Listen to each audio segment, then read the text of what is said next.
dari sisi penggunaan sumbernya itu ada dua. Yang pertama adalah yang disebut sebagai metode geofisika aktif, kemudian yang kedua adalah metode geofisika yang pasif. Jadi ada aktif sama pasif. Apa artinya aktif? Aktif itu artinya kita membuat artificial source. Jadi kita membuat usikan, ya. Kita membuat usikan bisa bermacam-macam ya. Usikan itu bisa kita bikin dentuman begitu, atau kita bikin listrik buatan, atau kita bikin pemancar gelombang EM, itu kita membuat usikan intinya ya. Jadi kita membuat sebuah sumber atau kita membuat sebuah usikan parameter fisis. Nah, kemudian setelah usikan tadi itu kena sama bumi, itu kita mencatat responnya. Bagaimana bumi itu memberikan respon. Nah, itu artinya metode geofisika adalah aktif seperti itu. Nah, kalau yang kedua itu adalah metode geofisika yang pasif. Nah, kalau yang pasif berarti kita tidak mengusik bumi, ya kita amati saja. Kita amati saja kelakuannya bumi seperti apa, daily seperti apa, tiap jam seperti apa, tiap detik seperti apa, tiap milidetik seperti apa, itu kita lihat. Kemudian kita rekam, kemudian kita analisis. Itu namanya metode pasif ya. Jadi kalau metode aktif itu seperti kalian melihat tingkat kemarahan teman kalian. Kalau yang aktif itu kalian tonjok dulu temanmu itu, tiba-tiba ditonjok gitu. Begitu, kemudian nanti akan kelihatan responnya ya, responnya marahnya seperti apa ya. Itu berarti metodenya aktif ya, kalian melihat respon setelah nonjok temannya kalian. Tetapi kalau kalian lihat dari jauh, kemudian teman kalian tidak diusik begitu, kemudian kalian syuting mungkin ya dari jauh pakai candid itu, kemudian kalian lihat ketika suatu saat dia marah itu seperti apa gitu ya. Nah, itu berarti metodenya adalah pasif ya, kalian hanya sebagai pengamat saja. Oke, kira-kira begitu bedanya di geofisika. Tentu saja yang aktif itu butuh ekstra cost ya, ekstra biaya, karena kita harus mengusik dulu, paling nggak kita butuh ekstra energi ya, karena kita butuh usikan, kita butuh suatu alat yang bisa mengusik bumi. Ya, kalau misalkan saja usikan itu dalam bentuk usikan gelombang begitu ya, dentuman di tanah begitu ya, otomatis kita harus butuh alat untuk membuat usikan itu. Bisa jadi sesuatu yang kita jatuhkan atau palu yang kita pukulkan ke tanah gitu. Intinya kita membuat energi usikan di situ ya. Seperti itu. Nah, beberapa metode geofisika ini saya tulis perkiraan saja ya. Mungkin ada kalau detailnya lebih banyak, tetapi ini secara garis besar saja. Itu ada satu metode seismik yang aktif ya. Metode seismik aktif itu kira-kira cara kerjanya semacam ini. Jadi saya membuat usikan dari mungkin bisa jadi palu begitu ya, palu atau pukul besi yang saya pukulkan di suatu media di bumi gitu, tong atau duk atau apa begitu ya. Kita pukulkan, pokoknya kita buat suatu hentakan di situ. Ketika kita membuat hentakan, karena bumi itu sifatnya elastis, maka akan ada energi berupa energi gelombang mekanik ya, yang bergerak menjalar ke bawah bumi maupun di permukaan bumi, itu akan menjalar istilahnya ya, menjalan ke arah luar begitu, menjauh dari titik kita membuat usikan tadi. Nah, kemudian arah jalarannya tadi itu akan kita rekam. Direkamnya dengan sebuah instrumen yang namanya seismometer ya, sensornya seismometer atau geofone ya. Seismometer itu biasanya istilah untuk yang frekuensinya rendah. Frekuensinya rendah yang biasanya dipakai untuk menerima gempa bumi yang agak jauh, kemudian gempa bumi yang kecil sampai gempa bumi yang besar begitu. Tapi kalau yang frekuensi tinggi dikenal namanya adalah geofone. Geofone, jadi itu frekuensinya tinggi, bisa biasa dipakai di eksplorasi geofisika ya. Kalau yang seismologi tadi dikenal biasanya namanya seismometer. Kalau yang untuk eksplorasi geofisika itu dikenal yang namanya adalah geofone ya. Seismometer itu bisa juga sebagai instrumen pasif ya. Dia hanya merekam saja, tanpa kita mengganggu. Ya, itu samanya jadi di seismologi atau di seismometer yang sumbernya itu dari alam gitu ya, gempa atau apapun ya, tapi tidak membuatnya sendiri. Tapi seismometer juga kadang-kadang dipakai untuk kajian dengan sumber buatan gitu ya. Oke, semacam itu istilahnya. Ini adalah seismik aktif ya. Nah, kemudian dari rekaman gelombang atau rekaman getaran yang diterima oleh sensor itu tadi, kemudian dicoba diolah, digunakan sesuai dengan metode yang dipakai.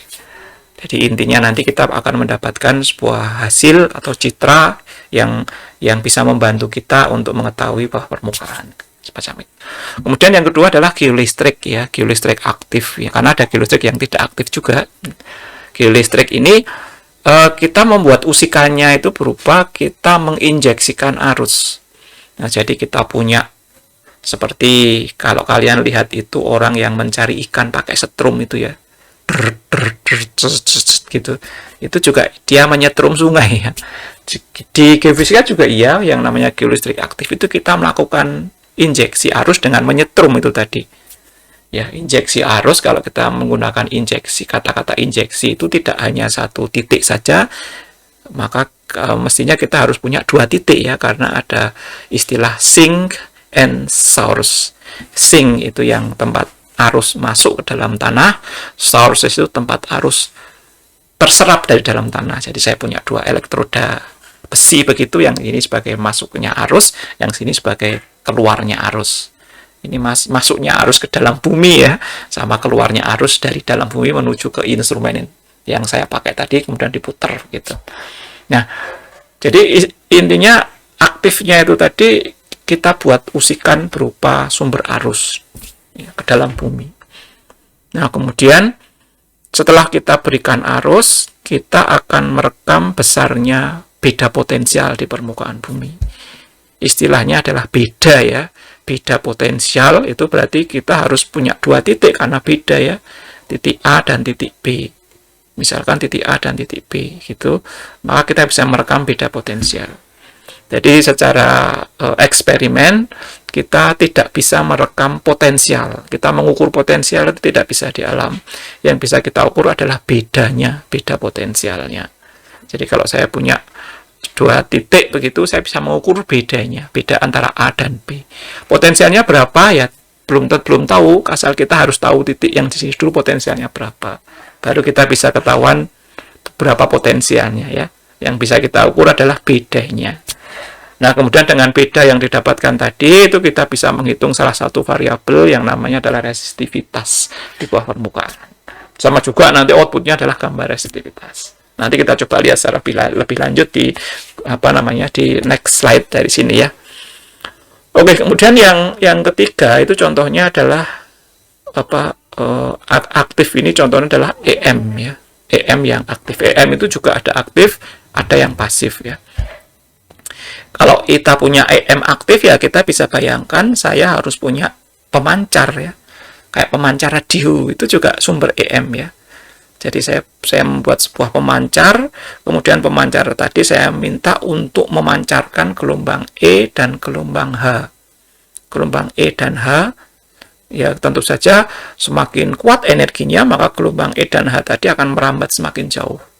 Semakin kecil energinya akan merambat semakin dekat ya, semakin pendek saja. Oke, nah dari gelombang E dan H yang merambat di dalam tanah tadi, itu ketika ketemu dengan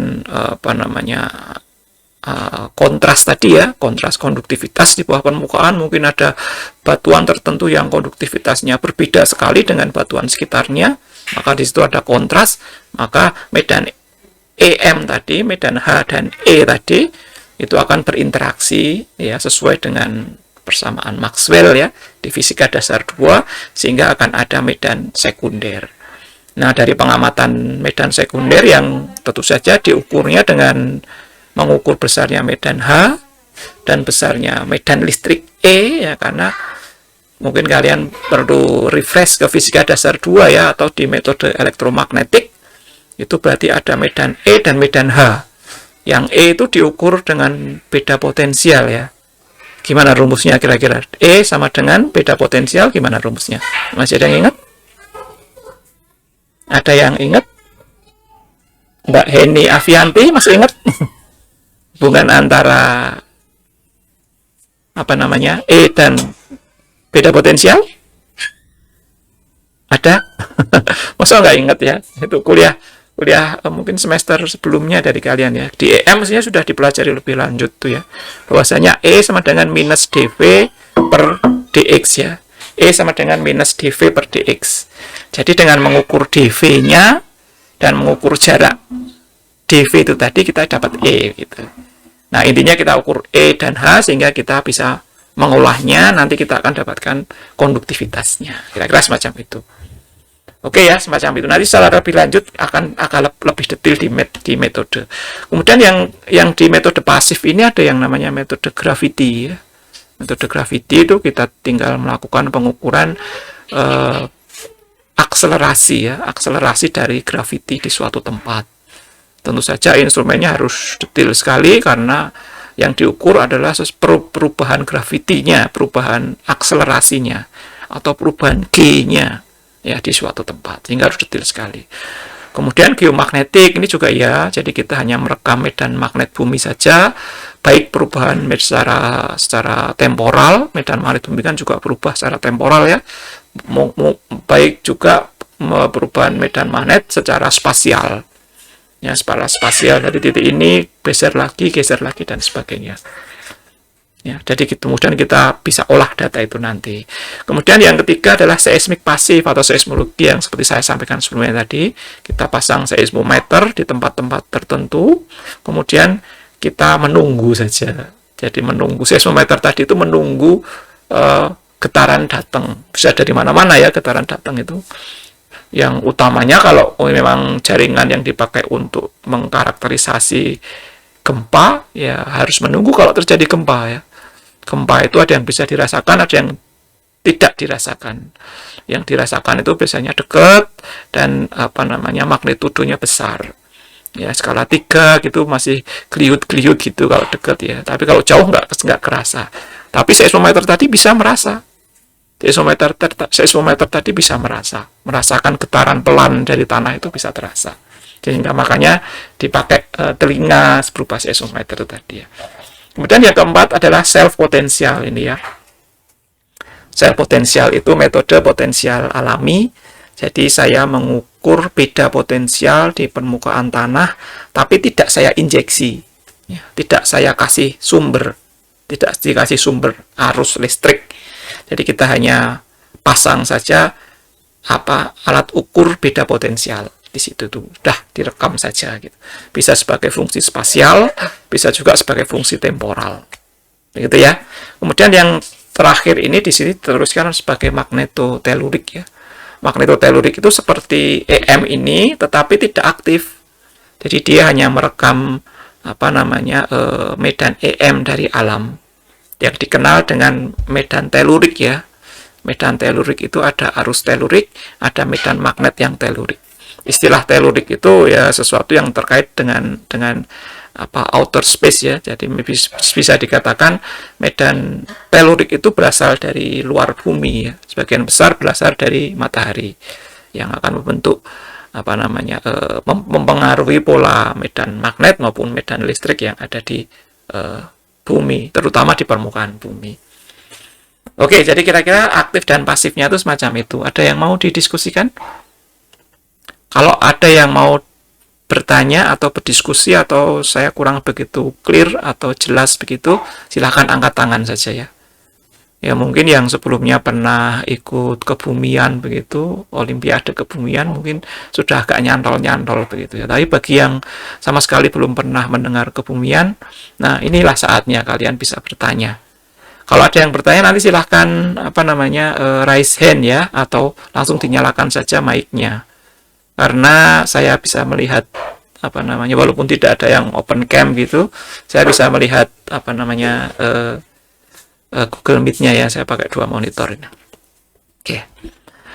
Oke, nah di sini saya buatkan sebuah tabel kajian begitu. Yang ini saya keluarkan di ujian akhir semester kemarin. Seperti ini, kemudian saya minta dari kalian itu semester kemarin itu untuk mengisikannya.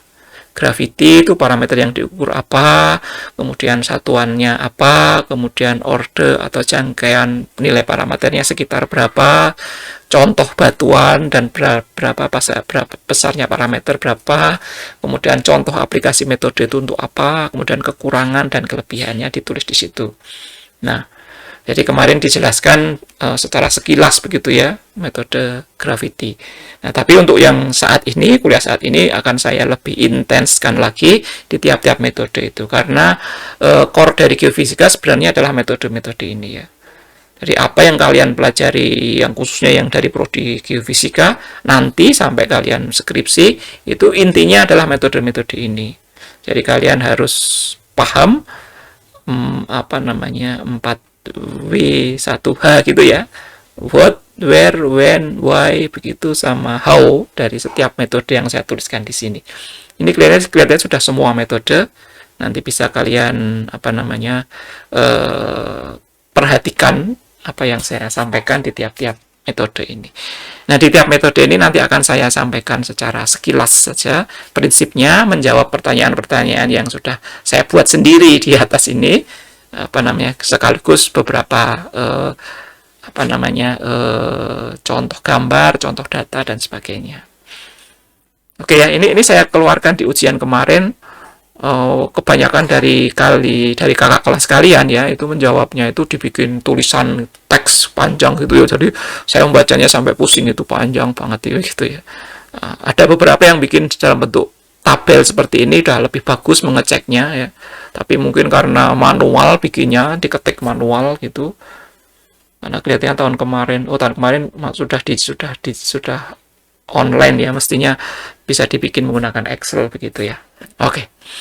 Jadi tapi intinya nanti saya akan menjelaskan berdasarkan tabel kajian ini ya. Oke. Ya.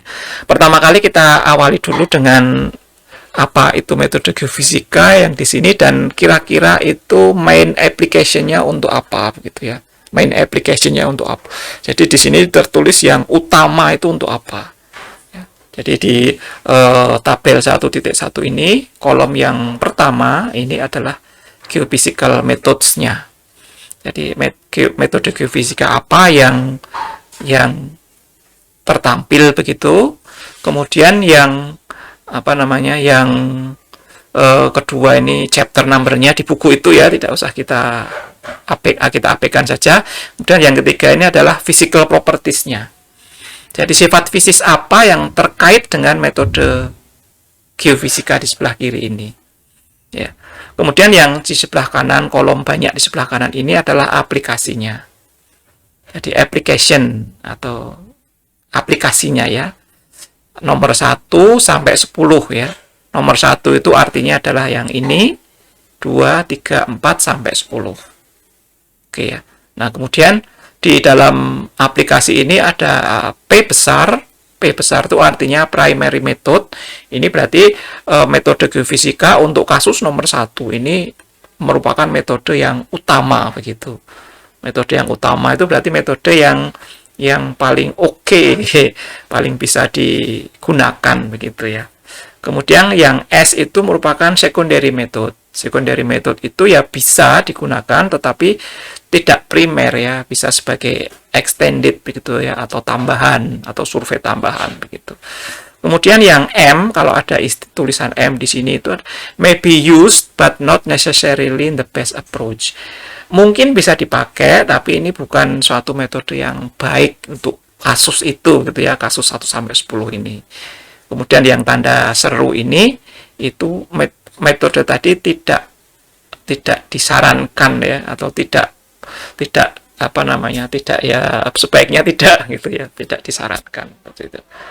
Nah, yang pertama nanti kita bisa bahas satu-satu di dalam kajian tiap-tiap metode ini. Ini secara sekilas saja. Yang satu adalah eksplorasi hidrokarbon. Ini nanti kita akan bahas di dalam next session ya, next kuliah itu eksplorasi hidrokarbon itu bagaimana di dalam geofisika. Kemudian yang kedua ini adalah regional geological studies. Regional geological studies ini berarti suatu survei geologi yang skalanya itu regional. Regional itu bisa dikatakan satu provinsi ya kalau di Indonesia ya. Itu disebut sebagai regional. ukurannya gede gitu ya, satu provinsi. Jadi kalau satu provinsi berarti ya secara geologi ya besar-besar ya, tidak detail banget perbatuan seperti apa enggak, tapi dalam satuan formasi istilahnya ya. Formasi itu satuan batuan yang terkumpul dari satu menjadi khas di suatu tempat, itu bisa dikenal sebagai formasi. Formasi ya, kumpulan batuan gitu ya. Oke. Oke, kemudian yang ketiga ini eksplorasi mineral deposit ya, ini nanti juga menjadi bagian dari kuliah kita di depan. Kemudian engineering site investigation, jadi ini investigasi tentang keteknikan ya, biasanya kerjasamanya dengan orang teknik sipil begitu ya, karena teknik sipil itu dia juga bermain-main di bawah permukaan tanah, khususnya dengan bangunan ada di bawah tanah kayak terowongan, pondasi, itu kan semuanya di bawah tanah ya, kekuatan tanah dan sebagainya. Itu juga menggunakan geofisika. Kemudian yang kelima ini adalah hydrogeological investigation. Besok kita menjadi salah satu bab yang akan kita bahas di kuliah kita selanjutnya ya. Jadi ini investigasi tentang kondisi air ya. Air ini menjadi sangat penting khususnya untuk area-area tertentu yang di permukaan itu airnya sedikit ya. Ini menjadi isu vital sekali ya. Terutama air yang dicari adalah air yang fresh ya, yang murni. Ini metode geofisika juga bisa bermain di sini. Kemudian yang nomor 7 adalah mapping dari leachate atau contaminant plumes. Ini masuk di geofisika lingkungan ya, environmental geophysics ya. Pemetaan leachate ya. Leachate itu kalau kalian bayangkan kalau saya punya sampah, kemudian sampah itu kena air. Nah, bagian air yang ada di sampah tadi akan mengental membuat suatu cairan yang busuk begitu ya, itu yang disebut sebagai leachate ya, leachate atau lindi istilahnya ya, bahasa Jawanya. Bahasa Indonesianya apa ya, lindi mungkin, atau leachate ya bahasa Inggris saja. Atau contaminant plumes, jadi ada sebuah material yang dikubur kemudian dia akan mencemari area sekitarnya semacam itu. Kemudian yang nomor 8 itu melokalisir atau menentukan posisi dari objek metalik yang terkubur ya. Objek metalik yang terkubur mungkin yang paling berbahaya ya, mestinya salah satunya adalah ranjau ya. Ranjau atau bekas peluru kendali tapi yang tidak meledak, itu kan banyak ya. Bekas peluru yang ditembakkan tetapi dia tidak meledak, cuma nyungsep aja di tanah begitu tapi dia tidak meledak. Nah, itu berarti kan dia bisa meledak ya. Dia berbahaya sekali. Ini metode geofisika yang cocok, misalkan yang nomor 9 ini yang primary adalah magnetik, kemudian resistivity, kemudian EM, kemudian EMGPR gitu misalkan. Tapi ini kalau untuk peluru ya mestinya tidak yang aktif ya, karena bisa memantik atau memicu ledakan dari bom itu tadi. Ini mungkin yang barit metal itu mungkin benda-benda metal yang terkubur ya. Mungkin peninggalan sejarah atau benda bekas perang gitu, mungkin tank atau apa yang terkubur di bawah gitu ya. Kemudian yang ke-9 adalah arkeogeofisik ya. Jadi geofisika yang terkait dengan arkeologi. Salah satunya candi kemarin itu. Candi kemarin itu kita bisa melihat di sini. Yang nomor 9 itu tentang metode magnetik oke, resistivity oke, EM oke, yang ground penetrating radar oke gitu ya. Seismik refraksi sama refleksi disarankan tidak ya, tidak untuk mencari batu candinya, tapi untuk mencari lapisan keras di mana candi itu pertama kali dibuat, itu bisa, tapi bukan untuk mencari batu candinya. Jadi kemarin yang menjawab batu candinya dengan seismik refraksi itu tidak disarankan ya, karena yang dicari sebenarnya adalah tanah keras yang tempat candi itu berada, tempat candi itu berdiri ya. Kemudian tertimbun kan mestinya tanahnya jadi lebih lunak ya yang menimbun. Kemudian yang ke-10 adalah forensik geophysics ya, ini terkait dengan keilmuan forensik ya. Tetapi biasanya terkait dengan arkeologi ataupun benda-benda yang tersimpan ataupun benda-benda yang terkait kejahatan mungkin ya, yang tersimpan di bawah permukaan tanah. Ya, ini bisa terkait dengan logam atau lain sebagainya.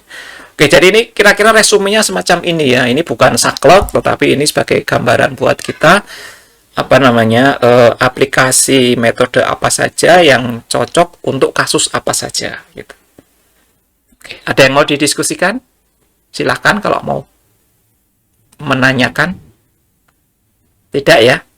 Oke, kalau tidak saya lanjutkan. Oke. Nah, kita masuk ke secara ringkas ke yang pertama adalah metode gravity ya. Metode gravity. Namanya dari nama gravity, maka parameter yang dikaji adalah densitas. Densitas material. Kita harus memastikan bahwasanya densitas material yang kita ukur itu punya kontras dengan hostnya. Ya, dengan hostnya kita harus punya kontras. Satuannya densitas itu biasanya kalau di geofisika adalah gram per cc ya, atau gram per sentimeter kubik. Gram per cc atau gram per sentimeter kubik. Ini sudah kelihatannya sudah menjadi rule of thumb gitu ya, jadi atau aturan tidak tertulis begitu kalau satuan gram per cc. Ya.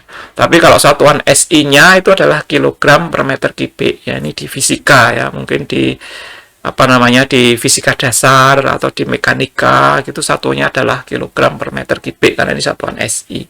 Kemudian satuannya juga kadang-kadang menjadi ton per meter kubik ya. Ini biasanya bekerja di bidang teknik ya. Itu biasanya mereka menggunakan ton per meter kubik. Oh maaf, apa kepencet ya? Oke, sekarang sudah ada ya. Kelihatannya saya tadi nggak mencet. Oke, ya. Mulai dari mana tadi? Satuan kilogram per meter kubik?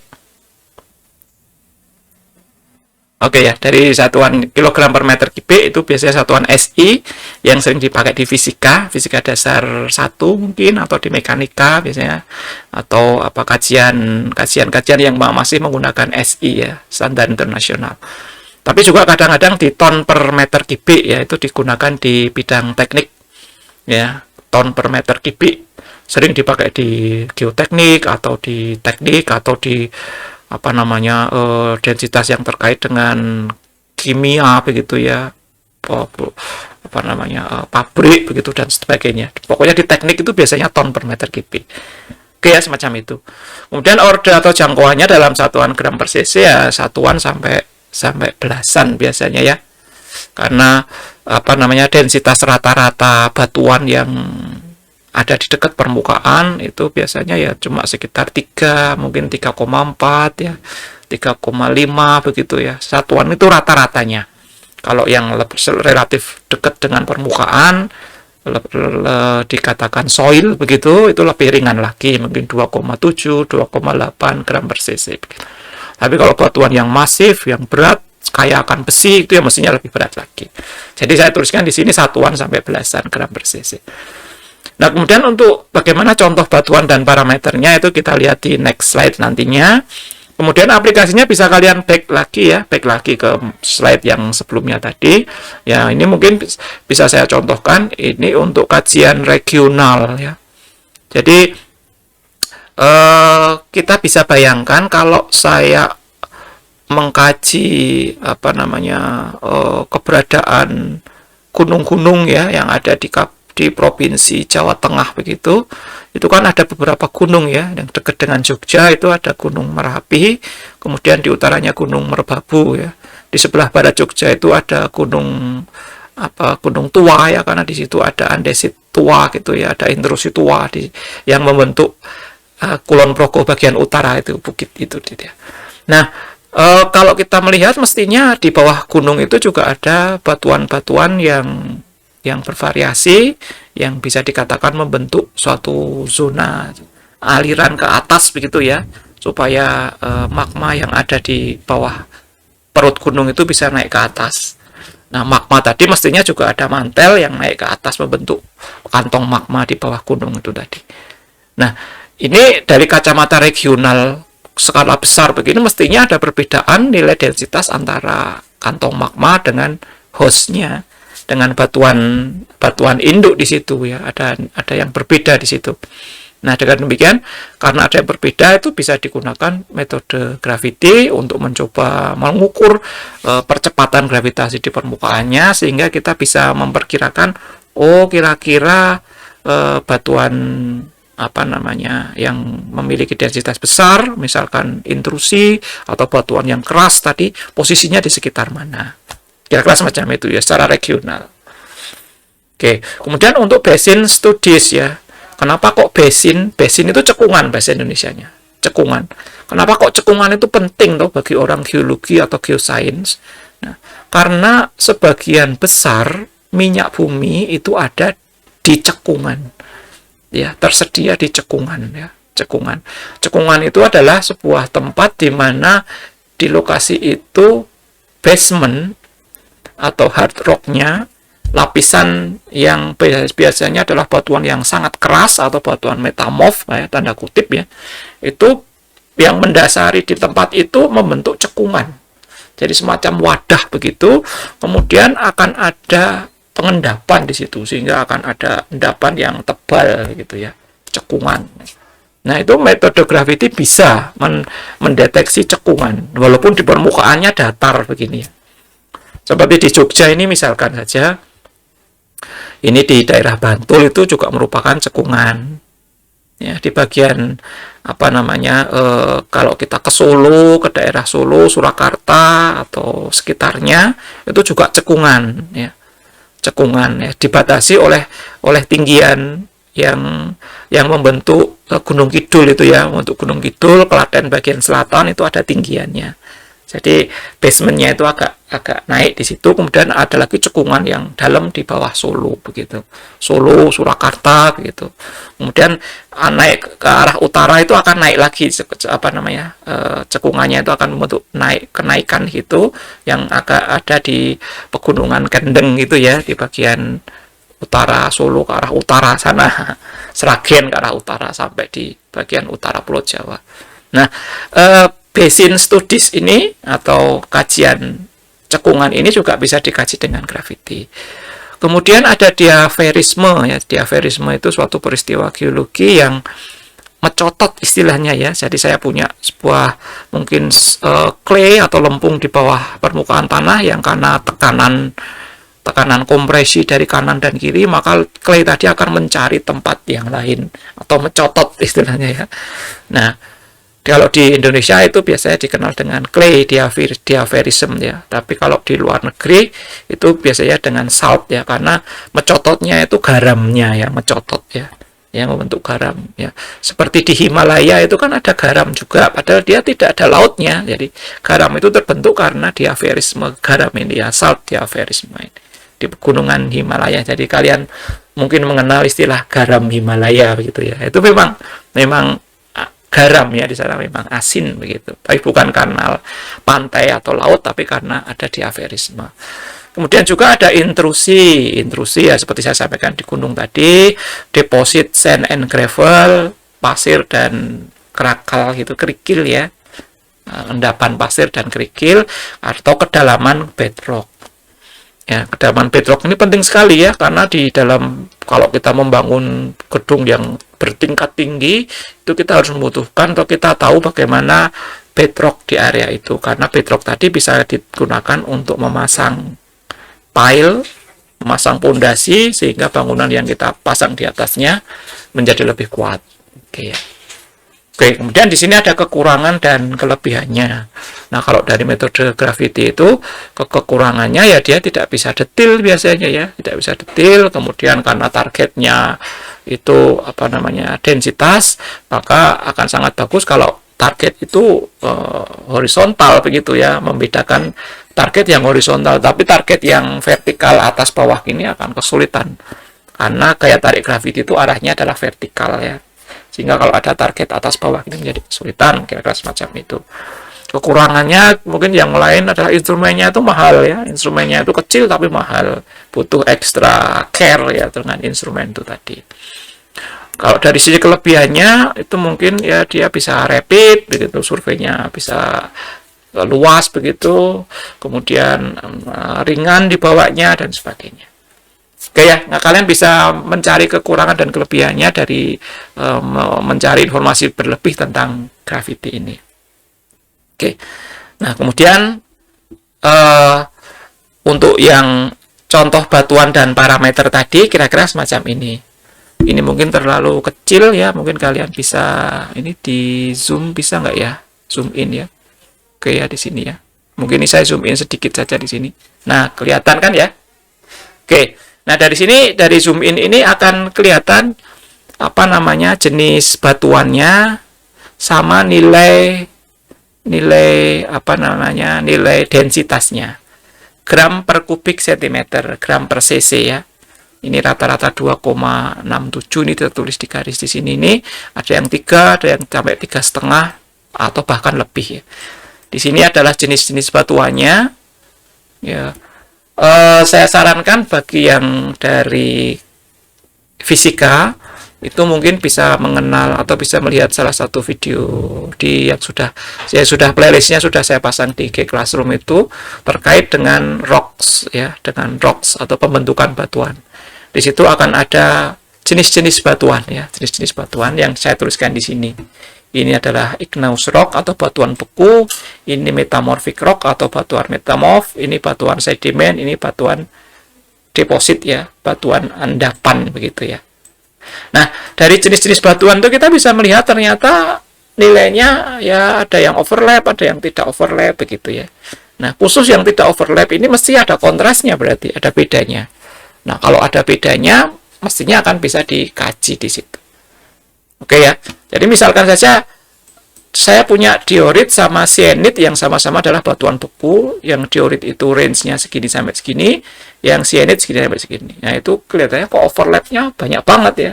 Jadi mungkin akan sulit untuk dikaji, misalkan saja semacam itu. Nah, mungkin yang kedua, misalkan batuan sedimen, coal ya, batuan apa ini, batu bara, coal di sini. Yang paling ringan itu adalah lignit namanya, yang paling berat adalah antrasit. Coal yang terletak pada mungkin batuan metamorf biasanya ya, batuan diorit mungkin ya. Jadi coal yang metamorf kok diorit metamorf, misalkan fillet gitu ya. Fillet itu berat, coal-nya itu ringan. Nah, ini akan ada kontrasnya. Nah, dari situ nanti akan bisa metode gravity akan bermain di situ. Nah, kira-kira semacam itu ya, kalian bisa melihat apa namanya tabel ini. Jadi ternyata walaupun tidak bisa dibedakan satu-satu ya, hubungannya itu tidak satu-satu begitu. Kalau A maka B dari kalau B maka A, tidak seperti itu. Kalau A maka B, kalau B belum tentu A, ini seperti itu ya. Jadi hubungannya tidak hubungan satu-satu begitu, tapi kita bisa melihat kira-kira jangkauannya itu bisa punya nilai yang bervariasi. Yang variasi tadi bisa kita gunakan sebagai membentuk kontras ya, membentuk perbandingan nilainya. Nah, kemudian ini bisa ditampilkan dalam bentuk type apa namanya diagram semacam ini atau dalam tabel semacam ini ya. Nah, ini batu pasir atau pasir saja ya, misalkan pasir atau sand itu 1,6 sampai 2. Ini kilogram per meter kubik, tapi kali 10, jadi ini ton per meter kubik ya. Ton per meter kubik itu sama dengan gram per cc. Ya, cuma istilahnya saja. Tapi kalau kilogram per meter kubik harus dikalikan 10 ya, harus dikalikan 10. Jadi ini range-nya adalah range gram per cc, ini geofisika banget ya. Tapi kalau dari sisi fisika ya ini mestinya 1.600 sampai 2.000 kilogram per meter kubik gitu ya. Oke, jadi ini contoh-contoh mineralnya atau rock types ya, tipe batuan atau jenis batuan dan jenis mineralnya. Kira-kira semacam ini. Kalian bisa lihat nilai-nilainya juga bervariasi. Oke, nah dari sini kita bisa apa namanya melihat ternyata ada perbedaan walaupun tidak hubungannya satu-satu, tapi ada perbedaan yang bisa kita lihat. Maksudnya hubungan satu-satu semacam ini ya. Di geofisika itu kan hasil akhirnya adalah sebuah nilai ya, nilai densitas. Katakanlah saya punya nilai densitasnya adalah 2,67. Nah, 2,67 ini tadi bisa batuannya bisa macam-macam. Bisa ini, bisa ini, bisa ini, bisa ini, bisa ini.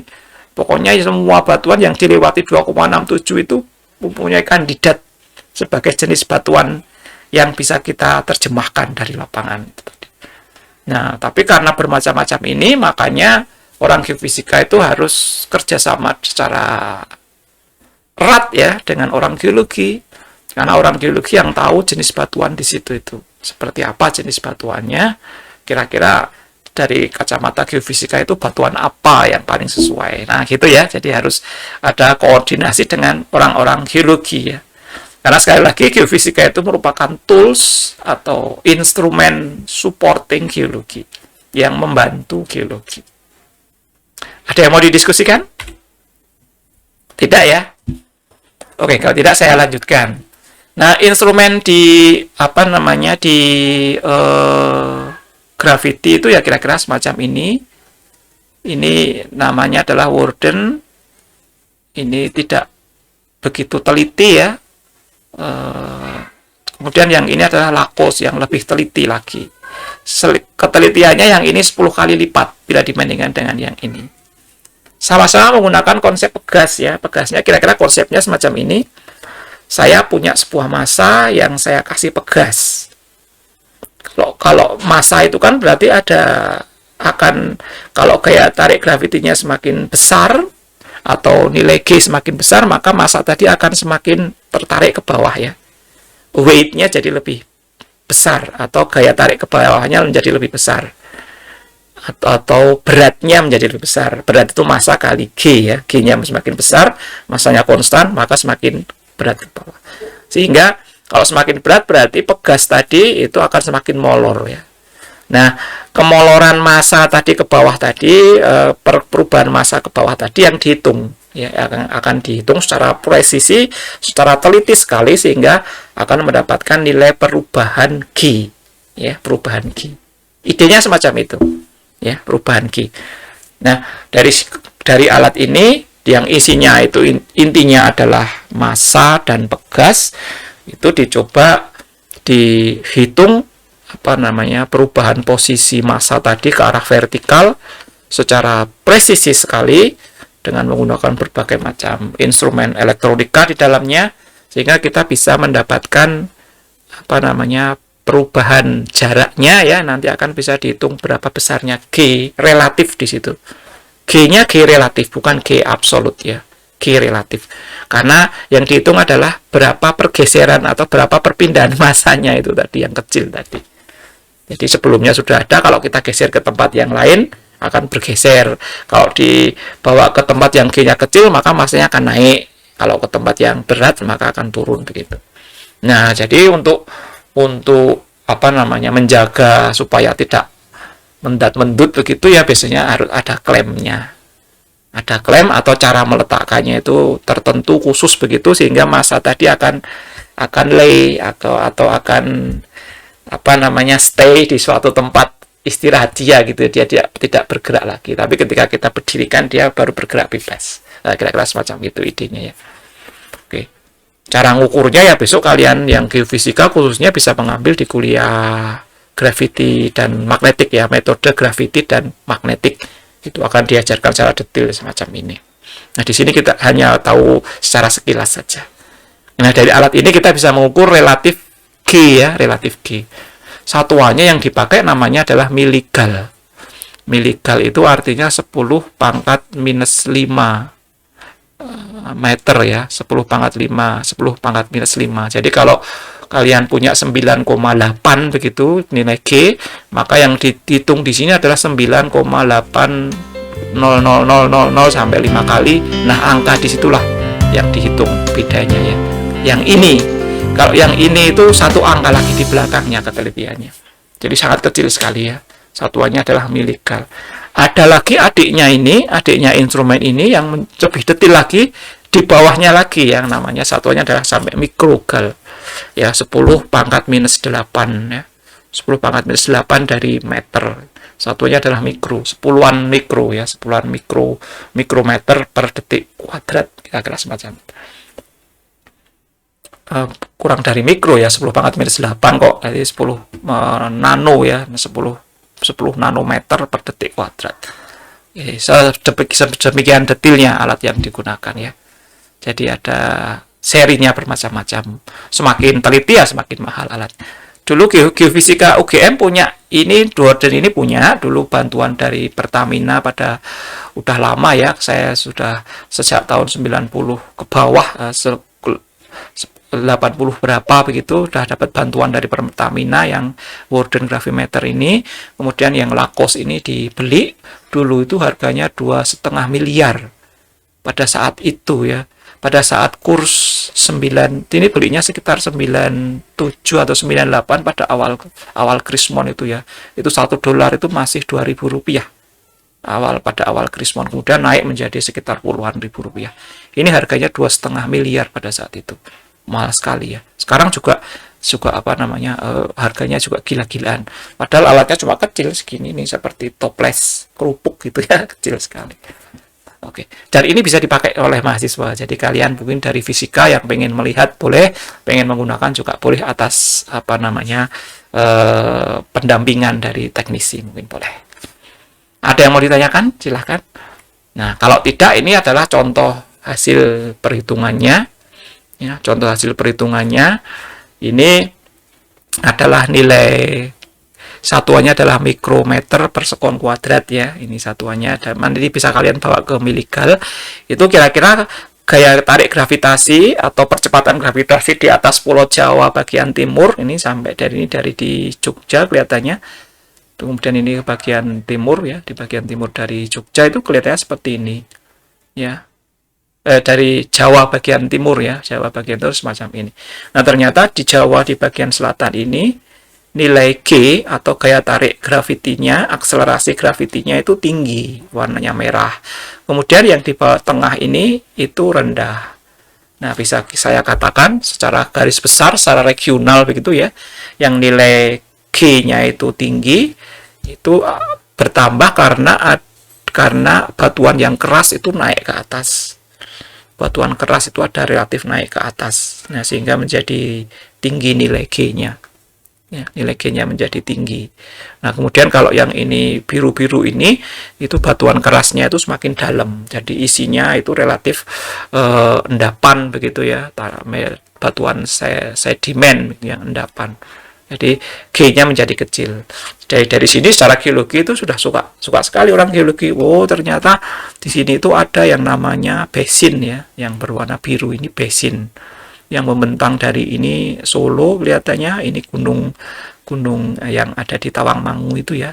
Kemudian ini Gunung Merapi, Gunung Merbabu dan seterusnya. Ini yang Jogja bagian timur, yang Gunung Kidul dan seterusnya. Ini berarti Klaten, Solo dan ke arah timur. Ini di daerah Porong, Sidoarjo sekitar sini ini.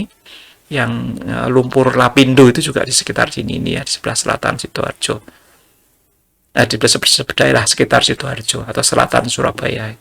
Nah, dari sini kita bisa melihat ternyata gambaran secara regionalnya menjadi semacam itu.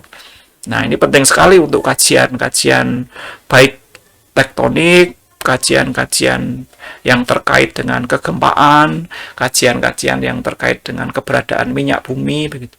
Karena minyak bumi yang banyak ya daerah yang cekungan ini cukup banyak. Ya, cekungan. Jadi cekungan ini mungkin tidak hanya minyak bumi, bisa jadi lumpur ya seperti Lapindo itu ya. Berarti isinya adalah gas. Gas yang gede atau clay atau lumpur. Ya, lumpur, sehingga gas tadi akan menggerus lapisan sepanjang dia naik, tekanannya tinggi yang membawa lumpur ke atas ya, seperti yang terjadi di Lapindo dulu itu ya, sumur bor Lapindo. Oke, dari sini kita bisa melihat bagaimana bawah permukaannya. Nah, dari geofisika atau dari gravity nantinya di bawah kita bisa modelkan kira-kira kedalamannya berapa, lapisan batuan yang keras tadi berapa, yang lunak seperti apa, bentuknya seperti apa. Nah, ini bisa menjadi lebih detail kalau kita melakukan survei yang lebih detail, ya lebih kecil-kecil begitu spasinya, alatnya lebih sensitif, nanti akan dapat yang lebih kecil. Nah, ini contohnya mungkin di samudra itu ternyata nilai G di samudra itu juga berbeda-beda ya. Jadi ini adalah data gravity yang ada di Indian Ocean ya, gravity data from Indian Ocean.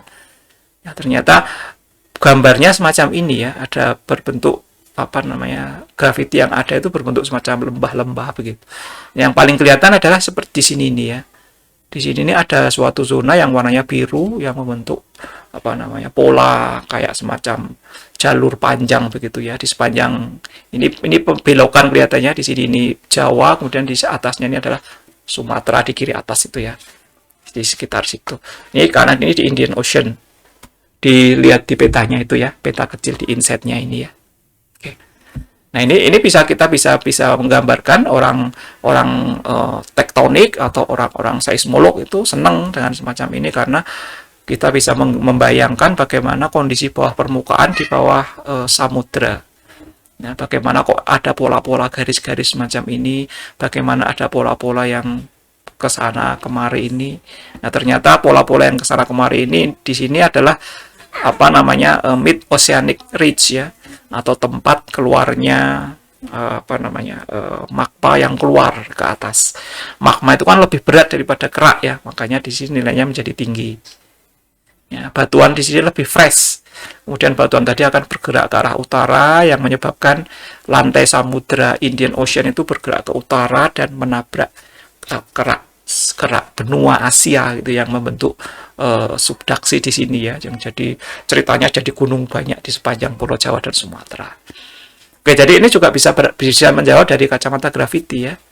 Ini nilainya tinggi karena batuan di situ lebih berat, densitasnya lebih tinggi karena barusan keluar dari mantle kemudian mendingin tuh lebih berat. Kemudian kalau semakin jauh dia semakin dingin, itu semakin ringan biasanya. Ini kelihatan seperti di sini ya. Oke. Nah, ini contoh lagi yang di Central Britain, ini juga iya ya. Jadi ada warna merah itu biasanya tinggi, yang biru itu rendah nilai G-nya, nilai gravitinya.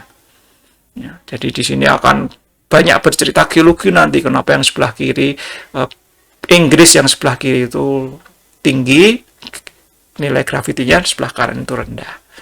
Oke ya, kita bisa menarik cukup banyak penjelasan atau info dari sini nantinya. Oke, ini contoh lagi yang ukurannya agak kecil. Ini coba kalian lihat ukurannya ya, distance-nya ini hanya sekitar 35 meter saja. 35 meter kali 30 meter. Jadi kecil ini ya, 30 kali 30 katakanlah ya. Kemudian ini dihitung, ini nilai G-nya. Nilai G-nya diukur secara detail, namanya adalah microgravity data. Nah, ini suspected basement. Jadi ini digunakan di permukaannya tuh nggak ada apa-apa, tapi ketika diukur gravity secara mikro didapatkan zona low gravity di sekitar sini ini. Dan ini ternyata terkait di situ ada basement yang tidak kelihatan di permukaan ya, tidak kelihatan di permukaan. Ya, jadi dari data, jadi kayak kita itu meraba-raba begitu ya. Kita dapatkan data semacam ini dari geofisika. Kemudian apa yang menyebabkan data menjadi seperti itu yang biasanya didiskusikan. Itu namanya menjadi interpretasi di geofisika.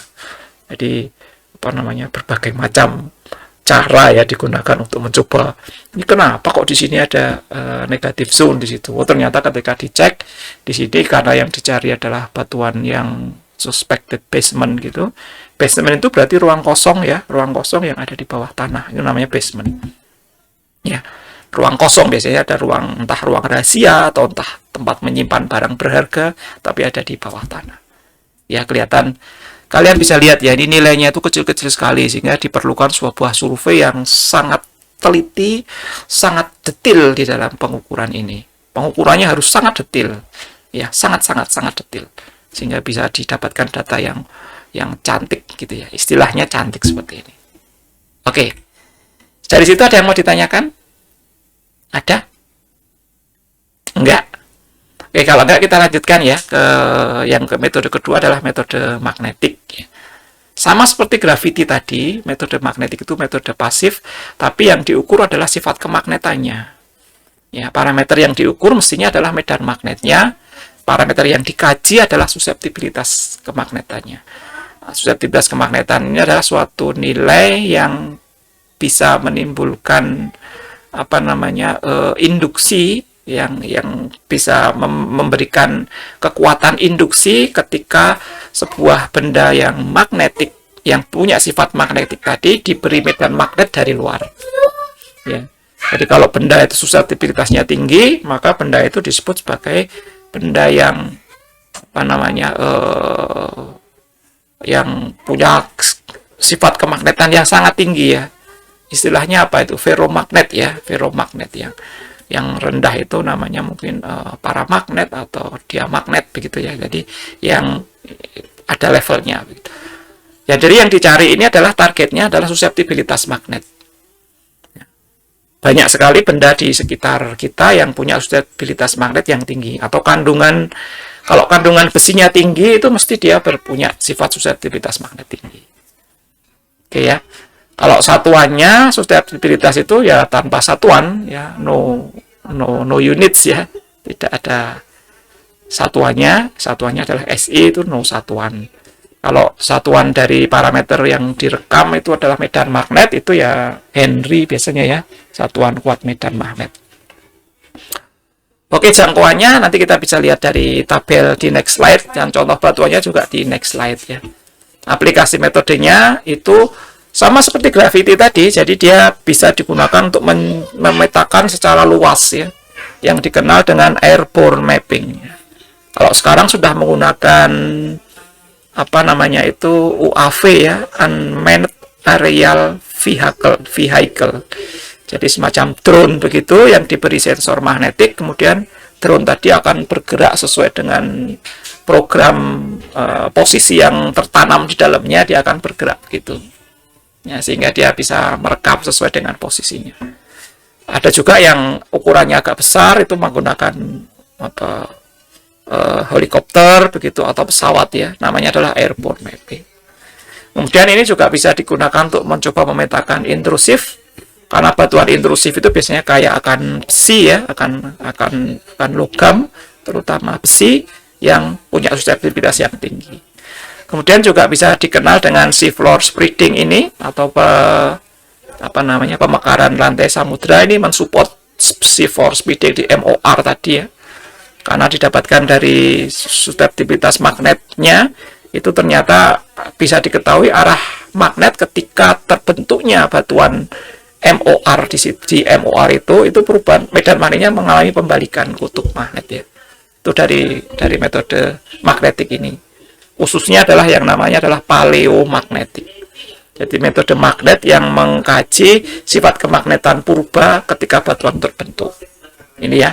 Kemudian di mineral deposit juga iya, karena sebagian besar deposit logam itu punya susceptibilitas yang berbeda dengan hostnya ya, banyak bisa. Kemudian environmental hazard juga iya, karena material-material yang kontaminan gitu biasanya punya sifat kemagnetan atau susceptibilitas yang berbeda dengan hostnya. Arkeologi juga iya, kalau yang ini dikhususkan untuk mencari batuannya ya, dengan asumsi batuan yang dipakai adalah batuan andesit misalkan ya, yang kaya akan besi. Juga bisa arkeologi itu tidak hanya bentuk batuan tetapi peninggalan ya, bisa berupa logam ataupun perhiasan ataupun perkakas logam yang ada di dalam tanah, yang terkubur atau ada dalam basement ya, itu bisa kelihatan dari sini. Oke ya. Kalau kekurangan dan kelebihan itu hampir mirip dengan metode gravity tadi ya. Metode magnetik lebih kompleks lagi karena yang dikaji tidak hanya arah vertikal tetapi arah 3 komponen ya, X, Y, Z. Nah, karena medan magnet itu arahnya 3 komponen X, Y, Z. Oke. Nah, ini contoh untuk menjawab batuan dan parameter itu seperti ini contohnya. Ini adalah magnetic susceptibility-nya atau susceptibilitas magnetnya mulai dari 10⁻⁵ sampai katakanlah 10 ya. Tidak bersatuan, satuannya adalah SI. Ini adalah contoh-contoh jenis batuan ataupun mineral ya. Oke. Ini contohnya adalah batuan metamorf ya. Mulai dari metasedimen sampai ke skis yang paling susceptible. Dan ini contoh batuan sedimen mulai dari lempung sampai sandstone. Dan ini batuan beku yang felsic, yang andesitic, sama mafic seperti ini. Nah, ini adalah contoh-contohnya. Jadi dari sini kita bisa melihat ternyata dari kelas-kelas batuan yang dibuat oleh orang kebumian itu punya susceptibilitas yang berbeda-beda. Nah, ini digunakan untuk mencoba mencitrakan membedakan batuan atau membedakan target-target geologi yang sudah saya sebut sebelumnya tadi, sehingga bisa tergambarkan lah misalkan semacam itu, artinya semacam itu. Oke ya, ada yang mau ditanyakan silahkan, biar saya tidak ngomong terus gitu ya. Ada yang mau ditanyakan silahkan, atau terlalu cepat atau oke, silahkan Mas Afan Pramana, ini raise hand, silahkan Mas Afan ya.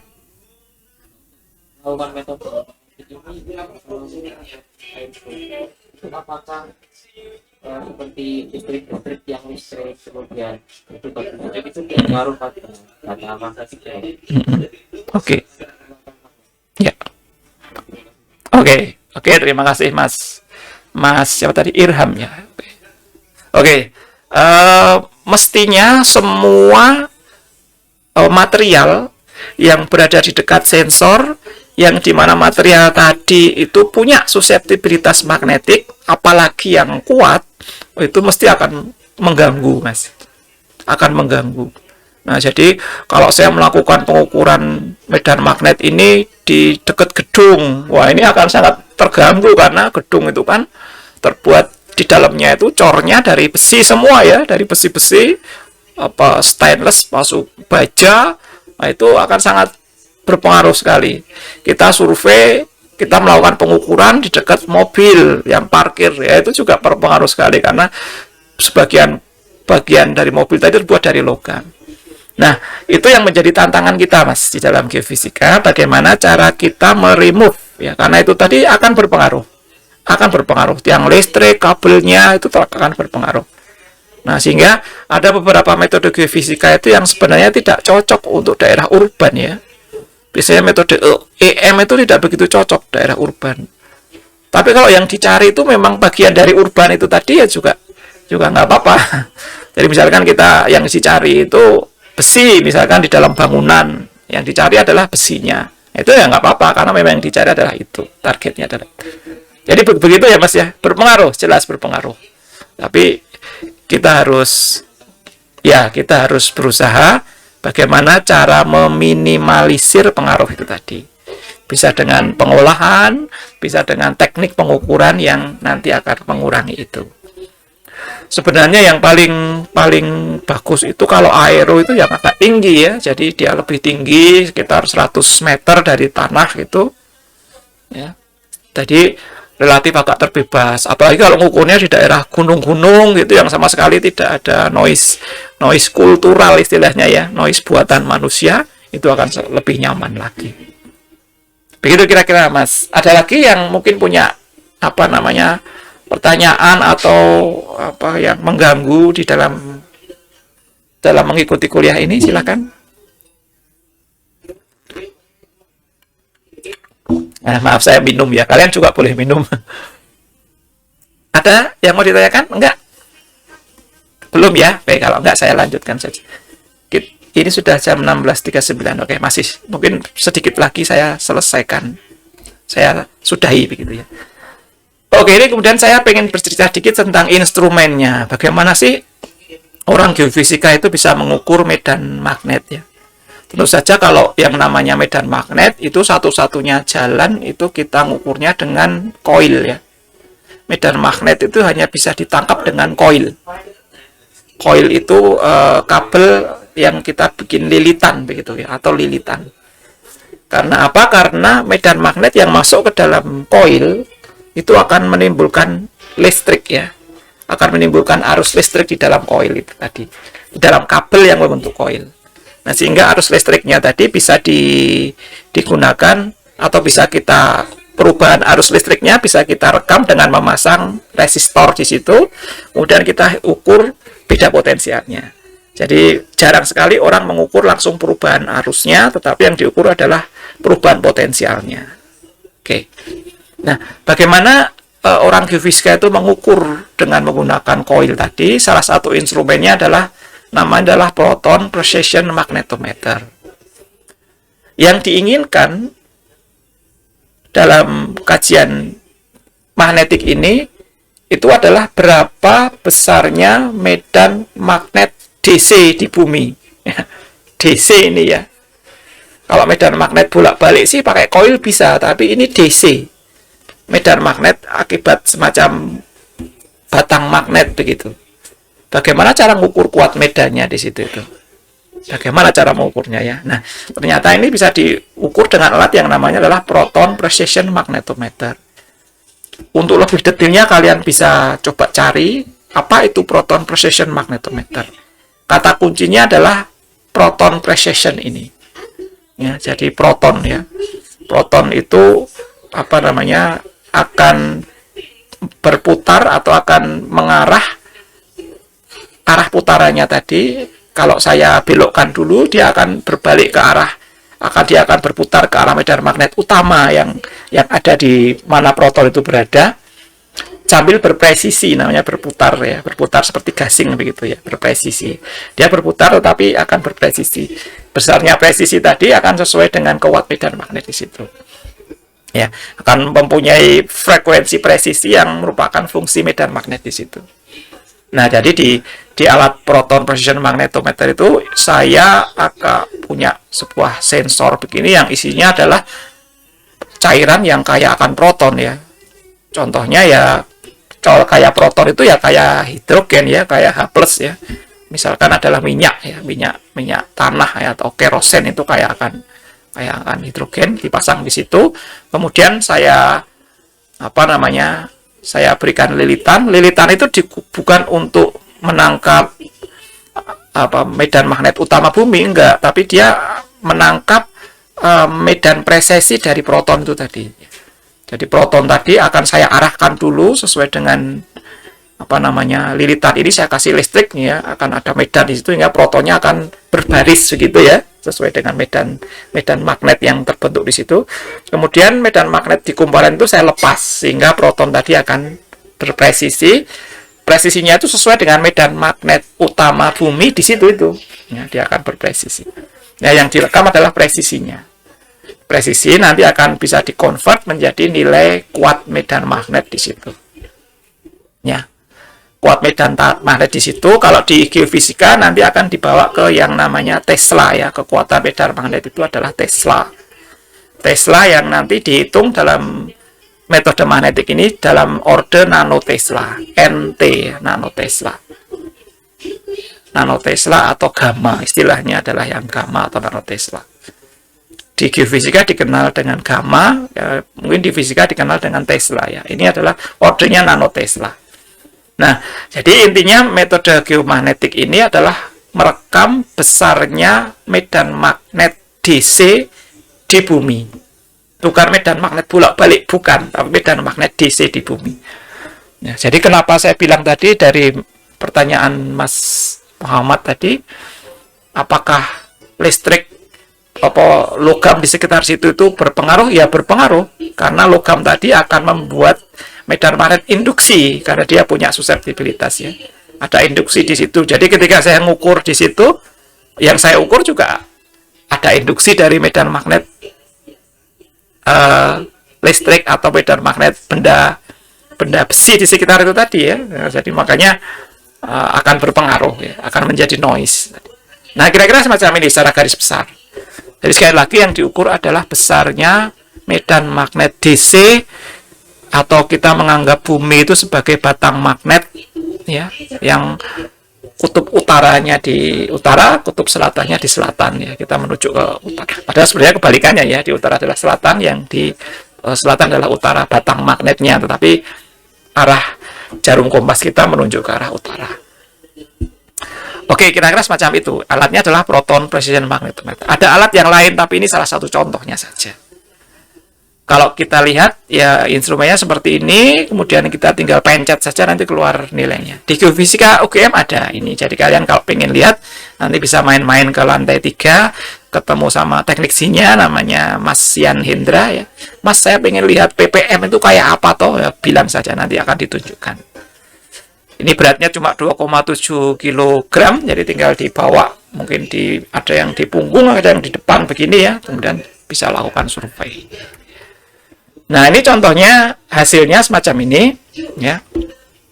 Ini adalah data magnet, tapi yang diukur di tanah namanya adalah grounded ya, ground magnetic, diukur dengan jalan kaki ataupun dengan kendaraan tapi dekat dengan tanah. Kalau yang di atas ini yang diukur dengan aero ya. Ini besarnya medan magnetnya. Besarnya medan magnetnya. Yang merah itu tinggi, yang biru itu rendah. Oke ya. Jadi bisa didapatkan gambar kira-kira semacam ini.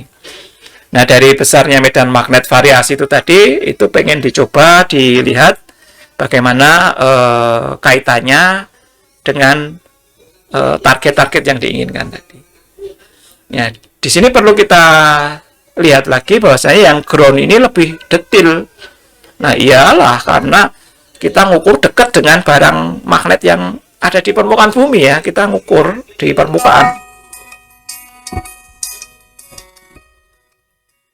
Sebentar ya. Halo, Mbak.